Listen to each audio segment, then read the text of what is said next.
station never truly slept. Lights flickered in the corridors like tired eyes trying to stay open. Machines hummed behind walls. Somewhere far away, cargo ships docked and departed with sounds like distant thunder. Lyra lay still on her thin sleeping mat. She kept her eyes closed and listened to her sister breathing. Nari always fell asleep first. She worked too hard during the day, carrying water containers and cleaning floors for the merchants in the middle district. By night she was so tired that she could barely keep her eyes open. Lyra waited. She counted Nari's breaths. 1, 2, 3. When the breathing became slow and steady, Lyra opened her eyes. The room was small.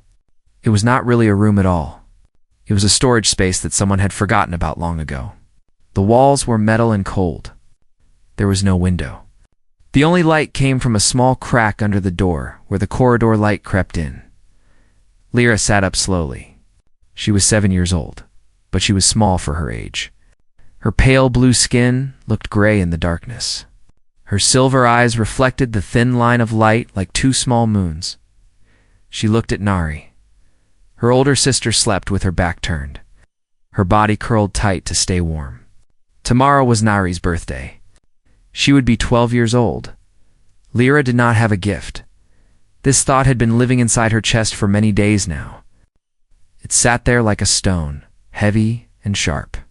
Every time she looked at Nari, the stone grew heavier. Nari never asked for anything. She never complained. She gave everything to Lyra and kept nothing for herself. 3 days ago, they had walked through the market together. Nari held Lyra's hand tightly so she would not get lost in the crowd. There were so many things to see. Food from distant planets, clothes and colors that Lyra had never seen before, tools and machines that hummed and clicked. And then, Nari had stopped. She was looking at a small pendant hanging from a merchant's display. It was a music pendant. When you pressed the center, it would play a song. The merchant said it could hold up to 10 melodies. The pendant glowed with soft blue light, like a tiny piece of sky. Nari did not say anything. She just looked at it for a long moment. Then she smiled and pulled Lyra away. But Lyra had seen her sister's eyes. She had seen the wanting there. It was a look that Nari tried to hide. But Lyra knew her sister better than anyone. The pendant cost more credits than they would earn in 3 months. Lyra knew this. She was young, but she understood money. She understood that they did not have enough. They never had enough. Still, she wanted to give Nari something. Anything. Lyra stood up carefully. She was wearing her only clothes. A thin shirt that was too big for her, and pants that Nari had cut shorter so they would fit. She had no shoes. Shoes cost money. She moved to the door and pressed her small hand against it. The door slid open with a soft hiss. Lyra looked back at Nari one more time. Her sister did not move. Lyra stepped out into the corridor, the lower district of station. Cora 7 was a maze of narrow passages and forgotten spaces. The walls were stained with age. The floors were uneven. The air smelled like rust and something sour that Lyra could not name. She walked quickly, staying close to the walls. She knew where she was going. She had planned this for 2 days. Behind the human supply depot, there was a refuse sector. This was where the humans threw away things they did not want anymore. Broken items. Damaged goods. Things that were not perfect enough for their standards. Lyra had seen other children go there before. They would dig through the piles and sometimes find things that still worked. A light that still glowed. A tool that was only a little bent. Once, a boy named Tal had found a blanket with only one small hole in it. Maybe, Lyra thought, she could find something beautiful there. Something she could give to Nari. The refuse sector was at the edge of the lower district where their area met the human zone. Lyra had never gone there alone before. Nari always told her to stay close to home. It was not safe to wander. But this was for Nari. Lyra would be careful. She walked for a long time. The corridors grew wider as she moved toward the human areas. The lights became brighter. The walls looked cleaner. Lyra felt small and dirty. She tried not to look at anyone. There were few people awake at this hour. A maintenance worker passed by without looking at her. 2 humans in uniforms walked in the other direction. talking to each other in their strange language that Lyra only partly understood. Finally, she reached the refuse sector. It was a large open space filled with metal containers. Each container was overflowing with discarded items. There were piles of broken electronics, cracked containers, torn fabric, and things Lyra did not recognize. The smell here was stronger. It was the smell of things rotting and rusting. Lyra wrinkled her nose, but did not stop. She went to the nearest container and began to search. Her small hands moved through the pile. She pushed aside broken pieces of plastic. She dug past tangled wires and crushed boxes. Her fingers became dirty. Something sharp cut her palm, and she pulled back with a small cry. She looked at her hand. A thin line of dark blood appeared. It hurt, but not too much. She wiped her hand on her pants and kept searching. Time passed. Lyra did not know how much. She moved from one container to another. She found many things, but nothing that felt right. A broken screen. A metal piece that might have been part of a machine. A cloth that was torn in too many places. Nothing beautiful. Nothing worthy of Nari. Lyra felt the stone in her chest grow heavier. Her eyes began to sting. She blinked hard, trying not to cry. Crying would not help. Crying never helped. She moved to another pile, smaller than the others. This one was mostly glass and clear materials. Things that caught light, and then she saw it. It was a small sphere, about the size of her fist. It was made of glass, or something like glass. There was a crack running through one side, and the surface was dull with dust. But when Lyra picked it up and held it toward the light, something happened. The light passed through the sphere and scattered. For just a moment, tiny rainbows appeared on Lyra's hand. They danced across her blue skin like living things. Lyra's breath caught in her throat. It was not a music pendant. It was not worth any credits. It was broken and thrown away because someone decided it was worthless. But it made rainbows. Lyra clutched the sphere to her chest. She could feel her heart beating against it. She could already see Nari's face when she opened this gift. She would hold it up to the light and see the colors. She would smile. That real smile that she saved only for happy moments. This was it. This was the gift. Lyra turned to leave, holding her treasure carefully in both hands. She took one step toward the exit, and then she saw the human woman standing there, watching her. Lyra froze. Her whole body went cold with fear. The human was tall, with dark hair pulled back from her face. She wore the uniform of the supply depot. Her eyes were fixed on Lyra. For a long moment, neither of them moved. Lyra's hands began to shake. The sphere pressed against her chest. She thought about running, but her legs would not move. She was caught. She was in trouble. They would take her sphere. They would punish her. She did the only thing she could think to do. She held up the cracked sphere with trembling hands and spoke in her broken common words. "For sister," she whispered. "Birthday." The human woman did not move. She just stared at Lyra with an expression that the little girl could not understand. And then something changed in the woman's eyes. Something soft. Something sad. Lyra did not know what it meant. She only knew that she was very scared and very tired. And she just wanted to go home and give Nari her gift. Unipark had worked the late shift again. Her back hurt. Her eyes were tired. She had spent 8 hours counting supplies, checking lists, and making sure that every container went to the right place. It was boring work, but it was important work. The station needed supplies to survive. Everyone depended on the depot. She walked through the back corridor toward her quarters. This path was longer than the main route, but it was quieter. Una liked quiet. She had grown up in a loud house with 4 brothers and 2 sisters. Now, after 12 years of military service and 3 years on this station, she had learned to love silence. The corridor was empty. Her footsteps echoed against the metal floor. She thought about her bed. She thought about sleep. She thought about nothing at all. Then she heard a sound. It was small, a shuffling noise. Something moving in the refuse sector nearby. Una stopped walking. She listened. The sound came again. It was not the sound of a machine. It was not the sound of settling trash. It was something alive. She changed direction and walked toward the refuse sector. She moved quietly, the way she had learned in her training years ago. Her hand did not reach for any weapon. She was not afraid. She was curious. The refuse sector opened up before her. Mountains of discarded items rose on all sides. The lights here were dim, meant only to help workers see enough to sort the trash. And there, between two large containers, was a small figure. At first, Yuna thought it was some kind of animal. A station rat, maybe. They grew big sometimes, feeding on the waste. But then the figure moved, and she saw the pale blue skin, the thin arms.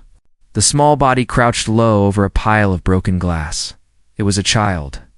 A Valari child. Yuna had seen Valari before. They were common in the lower district, a gentle species, the report said. They had come to the station as refugees 3 generations ago, after their home world became too dangerous to live on. Now, they survived. In the forgotten corners, doing jobs that nobody else wanted to do. The child did not know Yuna was there. She was too focused on her search. Her small hands moved through the pile with desperate energy. Was looking for something. Yuna watched. She should say something. She should ask the child what she was doing here. This was a restricted area. Children were not supposed to be in the refuse sector.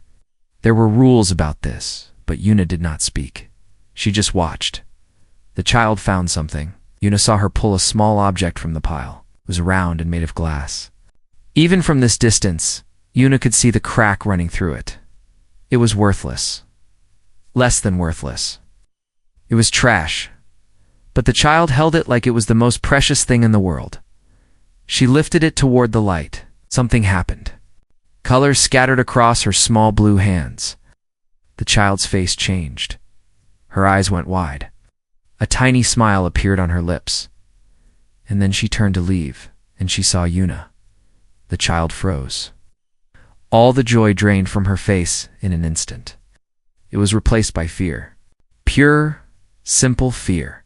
The kind of fear that Yuna had seen too many times in too many places. The child's body began to shake. She clutched the glass sphere to her chest like someone trying to protect their heart.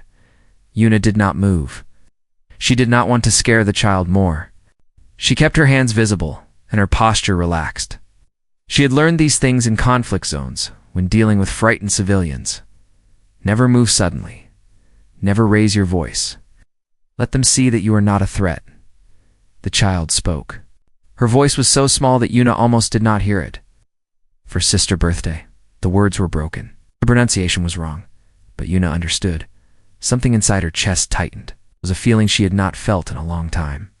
It hurt, but not in a bad way. It hurt in the way that truth sometimes hurts. This child had come here in the middle of the night. She had dug through garbage with her bare hands. She had searched through trash and waste and broken things. And she had done all of this for one reason. To find a birthday gift for her sister. Yuna thought about her own sisters. Gia and Mina, they were back on Earth, living their lives. She had not seen them in 4 years. She sent messages sometimes, and they sent messages back. But it was not the same as being there. She remembered birthdays from her childhood. The cake their mother made. The small gifts wrapped in bright paper. Singing and the laughter. She had taken all of that for granted. She had never thought about what it would be like to have nothing. To have to dig through garbage just to find something to give. Yuna took a slow step forward. The child flinched. She looked like she wanted to run, but her legs would not cooperate. She was too scared to move. Yuna stopped. She lowered herself. Down, bending her knees until she was at the child's level. This was important. Adults were big and scary. Getting low made her less threatening. It is okay, Yuna said. She spoke slowly and clearly. She did not know how much common the child understood. I am not angry. You are not in trouble. The child stared at her. Her silver eyes were wet with unshed tears. She did not trust these words. Why would she? Adults lied. Adults were dangerous. The child had probably learned this lesson many times before. Yuna tried again. The glass ball. It is pretty. May I see? For a long moment, nothing happened. The child did not move. She barely seemed to breathe. Then slowly, she extended her arms. The cracked sphere sat in her small palms. Her hands were dirty. There was dried blood on one palm where she had cut herself. The sight of that blood made Yuna's chest hurt again. Yuna looked at the sphere. Up close, she could see how damaged it was. The crack went deep. The surface was scratched and dull. It had probably been part of a decoration once, something beautiful that broke and became useless. But when the light hit it, rainbows appeared. "It is beautiful," Yuna said. She meant it. The child's eyes widened. She had not expected this. She had expected anger. Punishment, not this. "For sister," she said again. "Birthday tomorrow. Sister is..." She struggled to find the word. 12. "Your sister is turning 12? Yuna asked. The child nodded. "What is your name?" "Lyra, Lyra. That is a nice name." "And your sister?" Nari. Yuna smiled. It was a gentle smile, the kind she used to give to frightened children in the camps where she had served. "Nari is lucky to have a sister like you." Lyra looked confused. She did not understand why this human was being kind. In her experience, humans were distant. They did not hurt her, but they did not help her either. They walked past her like she was not there. This one was different. "You came here alone?" Yuna asked. "In the middle of the night?" Lyra nodded. Her fear was fading, slowly replaced by something else. Uncertainty. Curiosity. "Does Nari know you are here?" Lyra shook her head quickly. "Nari's sleeping. I come back before she wakes. She'll not know. It is dangerous to come here alone. You could get hurt." Lyra looked down at her cut hand. Then she looked at the sphere. Her grip on it tightened. "I need gift. Nari never has gift. She gives me everything. Food, water, she works hard, she never asks for anything. I want to give her something, something pretty." The words came out in a rush, broken and imperfect, but full of meaning. Full of love. Yuna felt something in her eyes. She blinked it away. She was a soldier. Soldiers did not cry, but this was not a battlefield. This was something else. This was a little girl who loved her sister so much that she would search through garbage in the dark to find her something beautiful. Yuna stood up. She looked at Lyra. She looked at the cracked sphere in those small, dirty hands. She thought about the depot behind her, rows and rows of supplies, things that were meant for distribution, things that had to be counted and tracked and accounted for. She thought about the rules, the regulations, the proper channels.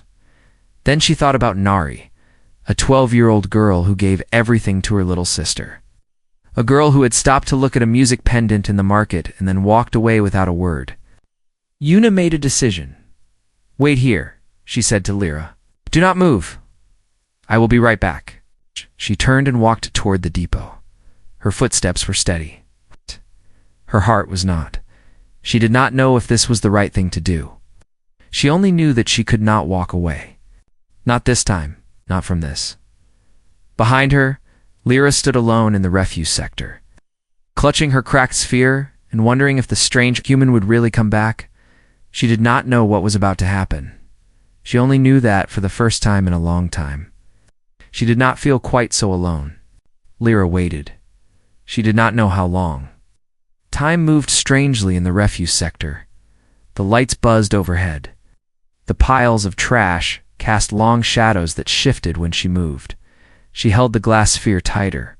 Her hands were cold. Her feet were cold. Everything was cold.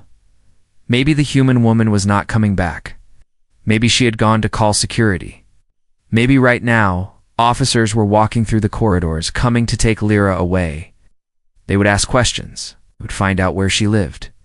They would learn about Nari. Lyra's heart beat faster. She should run. She should go home. She should forget about the sphere and forget about the strange human with the soft eyes. But her legs would not move. Something kept her there, a feeling she could not name. Hope. It was hope. She had almost forgotten what it felt like. Then she heard footsteps. They were coming closer. Lyra's body tensed. She prepared to run. The human woman appeared around the corner. She was alone. There were no officers with her. In her hands, She carried a small container and something wrapped in cloth. She walked toward Lyra slowly, the same way she had moved before, careful, gentle, like approaching a wounded animal. "I came back," she said. "See, I told you I would." Lyra stared at her. She did not know what to say. Adults did not keep promises. Not to children like her. The human woman sat down on the floor. She crossed her legs and placed the items in front of her. Then she looked at Lyra and patted the ground beside her. "Sit with me, please. I want to talk to you," Lyra hesitated. Then slowly she sat down. She kept some distance between them. She was still not sure if this was safe. The human woman smiled. "My name is Yuna Park. I work in the supply depot." Yuna, Lyra repeated. The name felt strange on her tongue. "Yes. Can you tell me more about your sister? About Nari?" Lyra blinked. "Why?" "Because I want to understand. I want to know why you came here tonight. Why this gift matters so much." No one had ever asked Lyra these questions before. No one had ever wanted to understand. She looked at Yuna's face, searching for signs of trickery or lies. She found none. The woman's eyes were honest. Lyra began to talk. The words came slowly at first. Her common was not good. She had to stop often, searching for the right words, sometimes using her hands to explain what her mouth could not. She told Yuna about their parents. They had been workers in the water processing plant. 3 years ago, there was an accident. A pipe burst. The pressure was too high. Her mother and father did not survive. Lyra was 4 years old. Nari was 9. After that, everything changed. There was no one to take care of them. The station authorities talked about separating them, sending Lyra to one place and Nari to another. But Nari refused. She stood in front of the officials and said, "No." She said she would take care of Lyra herself. She was 9 years old, and she looked those adults in the eye and told them that no one would take her. "At sister away?" The officials did not care enough to argue. There were too many orphans on the station. Too many problems to solve. They let the two sisters stay together. Nari found work. She cleaned floors and carried heavy containers. She worked every day until her hands were rough and her back was sore. She earned enough credits to rent their small storage room. Barely enough for food. Never enough for anything else. And through all of it, Nari never complained. She woke up every morning with a smile. She sang old Valeri songs while she braided Lyra's hair. She told stories about their parents, keeping them alive in memory. She made sure that Lyra always had food, even when it meant she herself went hungry. Lyra told Yuna about the day last week when she had been very sick. Her stomach hurt and she could not stop shivering. Nari had stayed awake all night, holding her, keeping her warm. The next morning, Nari went to work with dark circles under her eyes and a tired smile on her face. "She gives everything," Lyra said. Her voice was shaking now. "Everything. And I give nothing. I am small. I cannot work. I cannot help. I am just a weight, a problem." Yuna shook her head. "No, you are not a problem." "I want to give her something," Lyra continued. Tears were falling down her cheeks now. She could not stop them. Something beautiful. Something that says thank you. But I have nothing. Nothing. So I came here. To the trash. Because this is all I have. She held up the cracked sphere. In the dim light, it looked sad and broken. Just like how Lyra felt inside. Yuna was quiet for a long moment. She looked at the sphere. She looked at Lyra. Her face was hard to read, then she spoke. 3 days ago in the market, Nari saw something she wanted. Can you tell me what it was? Lyra wiped her eyes with her dirty hand. A pendant. A music pendant. It plays songs. It was beautiful. Blue light, but it cost too much. Many credits. Too many. Yuna nodded slowly. She reached for the cloth-wrapped item beside her. Lyra had almost forgotten it was there. I want to show you something. He unwrapped the cloth. Inside was a small box. And inside the box was a pendant. It was not the same pendant from the market. It was simpler, smaller. But it glowed with soft blue light, and when Yuna pressed the center, a gentle melody played. It sounded like rain falling on water, like stars singing in the dark. Lyra stopped breathing. "This was in our personal storage," Una said. "A gift from a friend years ago. I have held on to it, but I never use it. It just sits in a box, waiting for something." She held the pendant out toward Lyra. "I think it was waiting for Nari." Lyra shook her head. She pushed back. No, I cannot take. This is yours. This is too much. I cannot pay. I have no credits. I do not want credits." Una said gently. "I want to give this to your sister." "Through you? But why?" Lyra did not understand. This made no sense. Humans did not do this. No one did this. "You do not know us. You do not know Nari. Why do you want to help?" Una was quiet. She looked down at the pendant in her hands. When she spoke again, her voice was different. Softer. Sadder. I have sisters too. Back on my home world. I have not seen them in many years. I miss them. I think about them every day." She paused. "When I saw you tonight digging through the garbage, looking for something beautiful to give your sister, I saw something that I had forgotten." "What?" Lyra asked. "Love. Real love. The kind that does not ask for anything back. The kind that makes you search through trash in the dark, just for a chance to make someone smile." Una looked at Lyra with eyes that were now wet. "That is rare, Lyra. That is precious. More precious than any pendant or any credit." Lyra did not know what to say. She looked at the pendant, glowing in Una's hands. She looked at the cracked sphere in her own hands. "The sphere is still your gift," Una said. "You found it. You chose it. That matters. But maybe you can give her 2 gifts tomorrow. One from your heart, and one from a friend who saw something beautiful in the dark." A friend. Lyra had never had a human friend before. Una placed the pendant in the small box and closed the lid. Then she placed it in Lyra's hands next to the sphere. "Give these to Nari. Tell her happy birthday. And tell her that she is lucky to have a sister who loves her so much." Lyra's hands were shaking. The tears were falling again, but they felt different now. Not sad tears. Something else. "Thank you," she whispered. The words were too small for what she felt, but they were all she had.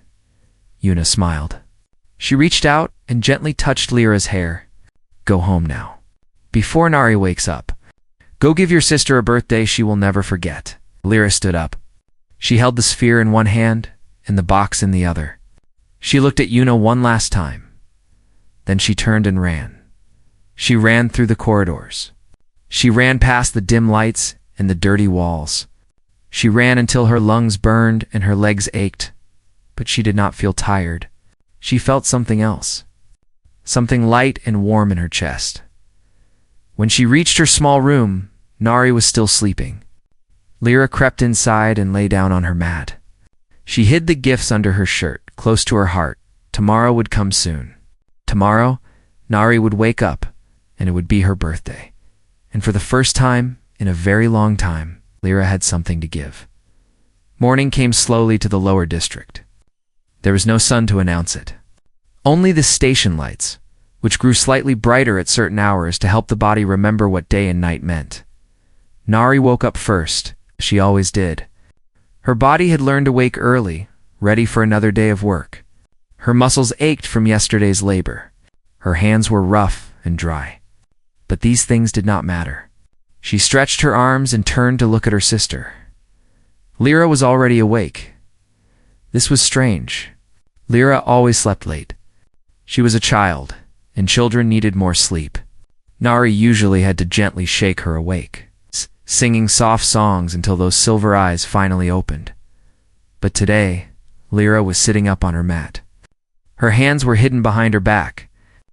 Her eyes were bright and nervous and excited all at once. "Good morning," Nari said, rubbing sleep from her eyes. "You are awake early. Is everything okay?" Lyra nodded quickly. Too quickly? She was hiding something. Nari could always tell when her little sister was keeping a secret. Lyra was very bad at hiding things. "What is behind your back?" Nari asked with a small smile. Lyra bit her lip. She looked like she might burst. Today's special day, is it? Nari pretended not to know. The truth was, she had almost forgotten. Birthdays did not mean much when there was nothing to celebrate with. Just another day to survive. Yes. Lyra's voice was louder now. Today you are 12. You are big now. Very big. Nari laughed softly. 12 is not so big. Bigger than me. Well, yes. That is true. Nari sat up fully, crossing her legs on the thin mat. So why are you hiding your hands? Lyra took a deep breath. Her small chest rose and fell. Then, slowly, she brought her hands forward. In one hand was something round and made of glass. It was cracked and a little dirty, but it caught the dim light and held it. In the other hand was a small box, simple and worn. Nari stared. Her heart did something strange in her chest. It felt tight and full at the same time. For you, Lyra said. Her voice was shaking. Birthday gift. I found for you. Adi could not speak. She looked at the glass sphere in Lyra's hand. It was obviously old and broken. Someone had thrown it away. But Lyra was holding it like it was made of starlight. Watch, Lyra said. She lifted the sphere toward the corridor light seeping under the door. The light passed through the glass and scattered into colors. Tiny rainbows danced across the floor, across the walls, across Nari's face. Lyra was smiling so wide it looked like her face might break. See? It makes colors. Pretty colors. For you, Naris's eyes were burning. She tried to blink the feeling away, but it would not go. She reached out and took the sphere from Lyra's hand. It was cool against her palm. The crack ran deep, but when she turned it toward the light, the rainbows came alive again. Where did you find this? Nari whispered. Lyra's smile flickered for a moment. She looked down. I found it. Last night. I wanted to find something for you. Something pretty. Nari understood. She knew where her sister must have gone. She knew about the refuse sector. She knew the dangers of going there alone, in the dark, as a small child. She should be angry. She should scold Lyra for being so reckless, for taking such a risk, but she could not find any anger inside herself. There was only love. A love so big it hurt. Lyra, she said softly, you should not have gone there alone. It is dangerous, Lyra said quietly. But I wanted to give you something. You always give me everything. I wanted to give you something too. Nari pulled Lyra close. She hugged her tight, feeling her little sister's heart beating against her own. The glass sphere pressed between them, still catching light, still making rainbows. This is the most beautiful gift I have ever received, Nari said into Lyra's hair. The most beautiful thing in the whole universe. Lyra pulled back. Her face was wet with happy tears, but she was smiling again. Wait, there is more. More. Lyra held up the small box. This one is from a friend. Nari frowned. A friend? What friend? A human woman. Her name is Yuna. She found me last night. In the trash place? I was scared, but she was nice. She talked to me. She listened. And then she gave me this. She said it is for you. From a friend who saw something beautiful in the dark. Dottie took the box slowly. Her hands were trembling. She did not understand what was happening. Humans did not give gifts to Valari children. Humans walked past them like they were invisible. She opened the box. Inside was a pendant. It glowed with soft blue light, like a piece of captured sky. It was simple and elegant and more beautiful than anything Nari had ever owned. She pressed the center. Music played. A gentle melody, soft and sweet. It sounded like water falling from a great height. It sounded like wind moving through leaves. It sounded like peace. Nar. I could not breathe. She stared at the pendant in her hands. Tears were streaming down her face now. She could not stop them. She did not want to stop them. Lyra, she said, her voice breaking. I do not understand. Why would a human give this to us? Lyra thought about Yuna's words. She tried to remember them exactly. She said that I showed her something. Something she had forgotten. Something about love. She said real love is precious. more precious than pendants or credits. Nari lifted the pendant out of the box. The blue light played across her face, mixing with the rainbows from the glass sphere. The two gifts together filled their small room with color and light and music. She also said you were lucky, Lyra continued. Lucky to have a sister who loves you. Nari laughed through her tears. It was a strange sound, half sob and half joy. No, Lyra, I am the lucky one. I am so lucky to have you. She put the pendant around her neck. It hung against her chest, glowing softly, playing its gentle song.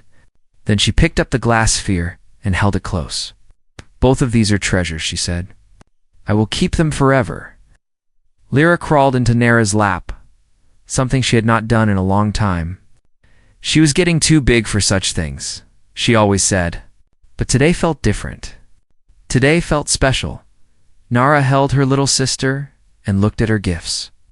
One was cracked and broken, found in the trash. One was whole and beautiful, given by a stranger. But both came from the same place. Both came from love. Tell me about this, Yuna, Nari said softly. Tell me everything. And Lyra told her. She told her about being scared in the dark, about searching through the garbage, about finding the sphere that made rainbows, about the tall human woman who did not shout or call for guards, who knelt down and asked questions, who listened. She told Nari about the sisters that Yuna missed, about the sadness in her eyes, about how she said that seeing Lyra reminded her of something important. When Lyra finished, Nari was quiet for a long time. She stroked Lyra's hair and watched the light play through the cracked glass. I would like to thank her, Nari said finally. This Yuna. I would like to tell her what her gift means to me. Maybe we can find her, Lyra said. She works in the supply depot, she told me. Nari nodded slowly. Maybe we can. Outside their small room, the station continued its endless hum. People walked through corridors. Machines processed air and water. Ships came and went. The universe kept moving. But in this tiny space, time had stopped. Two sisters sat together, surrounded by rainbows and music. They had nothing, and they had everything. Nari pressed the pendant again, and the melody played once more. Lyra closed her eyes and listened. Happy birthday, Nari, she whispered. Nari kissed the top of her sister's head. Thank you, Lyra. This is the best birthday I've ever had, and she meant it. Not because of the pendant or the sphere, but because of what they represented. Proof that love existed. Proof that kindness lived in unexpected places. Proof that even in the cold darkness of space, there were lights that refused to go out. The music played on, soft and sweet, filling the silence with hope. Why Yuna did not sleep well that night. She lay in her bed and stared at the ceiling. The image of Lyra kept appearing in her mind. Those silver eyes, those dirty hands, that cracked sphere held up like a crown. When morning came, she went to work as usual. She counted supplies. She checked lists. She moved through her duties like a machine, but her thoughts were somewhere else. They were in the lower district, in a small storage room, two sisters she had never met. She wondered if Nari had liked the pendant. She wondered if Lyra had made it home safely. She wondered about things she had no way of knowing. Around midday, her colleague Doan found her in the storage area. He was a cargo pilot, tall and easygoing, with a smile that made everyone around him feel comfortable. He had worked on the station for 5 years and knew almost everyone. You look tired, he said, leaning against a container. Did you sleep at all? Yuna shrugged. A little. The late shifts are hard. You should request a schedule change. It is not the shift. Doan raised an eyebrow. He was curious now. Yuna was known for being private. She did not share much about herself. This admission was unusual. Something happened last night, Yuna said. She did not know why she was telling him. Maybe she needed to say it out loud. Maybe she needed someone else to know. I met a child. In the refuse sector, Doan's expression changed. A child? Alone? Yes, a Valari girl. 7 years old, maybe? She was searching through the trash. For what? Yuna paused. The words felt heavy in her mouth. A birthday gift. For her older sister. Doan was quiet. He waited for her to continue. Yuna told him everything. About the glass sphere. About Lyra's broken words.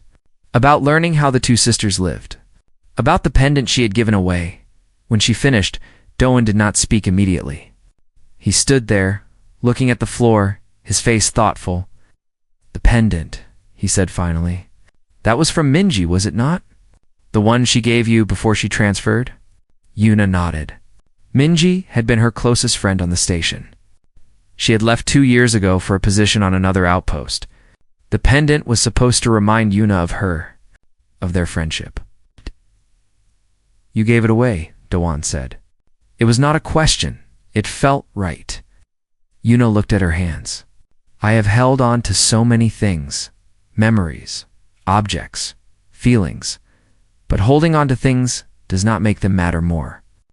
Sometimes letting go is how you honor what they mean." Doan was quiet again. Then he smiled, a different kind of smile than his usual easy grin. This one was softer, more real. "I forget sometimes," he said. "Forget what? Why we are out here? Why any of this matters?" He gestured at the containers around them, at the walls of the depot, at the station beyond. "We move supplies. We follow schedules. We do our jobs. But sometimes I forget that there are people behind all of it. Real people with real lives." Yuna understood. She had forgotten too. "Until last night, that little girl reminded me of something," she said. "She showed me what love looks like. Not the easy kind. The hard kind. The kind that makes you crawl through garbage in the dark just for a chance to make someone smile." Doan nodded slowly. "That is rare." "Yes, it is." They stood in silence for a moment. The station hummed around them. Somewhere in the distance, a cargo ship was departing. "I want to do more," Doan said suddenly. "For the lower district, for families like them?" Yuna looked at him. "What do you mean?" "I mean, we have resources here. Not much, but something. Extra rations that do not get claimed. Blankets from old inventory. Small things that we write off as lost." He shrugged. "What if they found their way to people who need them?" Yuna understood what he was suggesting. It was not strictly allowed. There were procedures for distribution, channels to follow, forms to fill. But there were also children sleeping in cold storage rooms, sisters going hungry so their siblings could eat, lives being lived in the shadows, invisible to those who did not look. "I am not saying we break any rules," Doan continued carefully. "Just that sometimes things get lost. And sometimes lost things end up in the right places." Yuna thought about it. She thought about Lyra's cut hand, Nari's tired smile, the way the lower district looked when you actually stopped to see it. "Okay," she said. "Let us see what we can do." Word spread quietly among the human staff over the following days. No one made announcements. No one organized any official program. It just happened naturally, the way kindness sometimes does. A crate of blankets disappeared from inventory and reappeared near a Valari shelter. Ration packs that were about to expire were placed in corners where children would find them. A maintenance worker named Suho started leaving small toys in the corridors of the lower district. A medical assistant named Jiwon began offering free checkups to anyone who asked. No one talked about it openly. They did not need to. They just did it, the Valari noticed. Of course, they noticed at first they were suspicious. They had learned to be careful around humans. Kindness without reason often had a price. They waited for the catch, the hidden cost, the trap. But no trap came. The blankets were real. The food was real. The kindness was real. The elders began to talk. They shared stories around their evening gatherings, passing words like precious objects from hand to hand. They talked about the human woman who had found a child in the garbage and treated her with gentleness. They talked about the pendant and the glass sphere. They talked about what it meant. "The humans have many stories," one elder said. "Stories of war and conquest. Stories of power and domination. We have heard these stories. We have feared them." The others nodded. They knew these stories too. But perhaps the elder continued, "There are other stories. Stories of a woman who knelt in the dirt beside a frightened child. Stories of people who left food where hungry mouths could find it. Stories of kindness that asked for nothing in return. As the story spread, from family to family, from shelter to shelter, throughout the lower district and beyond, and slowly something changed. It was not dramatic. There was no great moment of transformation. Just small things, happening quietly. Valari children began to smile at human workers in the corridors. Human engineers began stopping to help when they saw someone struggling. Conversations started between people who had never spoken before. The walls did not come down all at once, but cracks appeared. Light came through. One evening, many weeks after that night in the refuse sector, Nari and Lyra walked through the middle district. They were looking for Yuna. Lyra had been asking to find her for a long time. Kanari had finally agreed. They found her near the supply depot, just finishing her shift. She was walking toward the corridor exit when Lyra called out, "Oh, Yuna." The human woman turned. Her eyes widened when she saw them.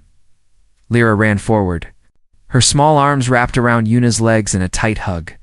Yuna looked surprised, then touched. She knelt down and hugged the little girl back. Nari approached more slowly. She was shy around humans. She did not know what to say, but when she reached them, the words came easily. "Thank you," she said. Her common was better than Lyra's, but still imperfect. "Thank you for what you did. For the gift. For being kind to my sister." Yuna stood up. She looked at Nari at the pendant hanging around her neck, still glowing softly. "You wear it," she said, smiling. "Every day. I never take it off." Nari paused, searching for words. "You did not have to help us. You did not know us. But you helped anyway. I do not understand why." Yuna thought about the question. She had thought about it many times since that night. "Because someone showed me what love looks like," she said finally. "And I did not want to look away." Nari's eyes filled with tears. She reached out and took Yuna's hand. Her grip was firm and warm. "Among my people," Nari said, "we have a saying. The universe is cold, but hearts can build fires." I did not believe it was true. I thought the cold would always win. She looked at Lyra, who was still holding on to Yuna's other hand. Then she looked back at the human woman. "I was wrong. You showed me I was wrong." Yuna felt something crack open inside her chest. A good kind of breaking. The kind that lets light in. "We are not so different," she said softly. "Humans and Valari, we all get cold. We all need fire." Lyra looked up at both of them. She did not understand everything they were saying, but she understood the feeling. She understood that something important was happening. "Friends?" she asked, looking at Yuna with those bright silver eyes. Yuna smiled. A real smile, the kind that came from deep inside. "Yes, Lyra. Friends." The three of them stood together in the corridor as the station lights hummed overhead. Humans and aliens walked past, glancing at them with curiosity, but they did not care. In the cold silence of space, where stars burned and died alone, something small and warm had taken root. It was not much. Just three people. Just one moment, but that is how all great changes begin. With a small light refusing to go out, and somewhere, in a tiny storage room in the lower district, a cracked glass sphere sat on a shelf, catching the light. Making rainbows dance across the walls, eh? Reminder that beauty can be found in broken things, that love can grow in the darkest places, that humanity, at its best, does not look away. It witnesses. It reaches out. It kneels in the garbage beside a frightened child and chooses to be kind. And that choice changes everything.